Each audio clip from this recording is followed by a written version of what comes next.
দিনটা ছিল শিবরাত্রি। সকাল থেকে আমার শরীরটা একদমই ভালো ছিল না। বিকেলবেলা বাবা বলল, "চল একটু ঘুরে আসি।"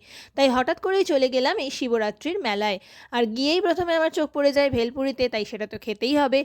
তারপরে এদিকে দেখো কত বড়, বড় কড়া বসেছে রান্না হবে বলে। বললামই ১ম এ যে যাওয়ার কোনোরকম কোনো প্ল্যানিং ছিল না, তাই ভ্লগ করারও কোনো প্ল্যানিং ছিল না। ওখানে যাওয়ার পরে বাবা বলল, "এসেছিস যখন তখন কয়েকটা ভিডিও করে নে, ভ্লগ করে নিবি।"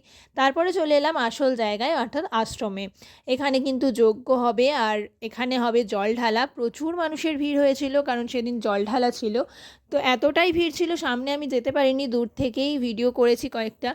আর তারপরে সাইড থেকে এইটুকু অংশ নেওয়ার চেষ্টা করেছি, যদিও খুব একটা ভালো আসেনি ভিডিওতে, দেখা যায়নি খুব একটা। আর আমাদেরকে এই ওমটা টিপটা পরিয়েছিল, যেটা ভাইয়ের খুবই ভালো লেগেছিল।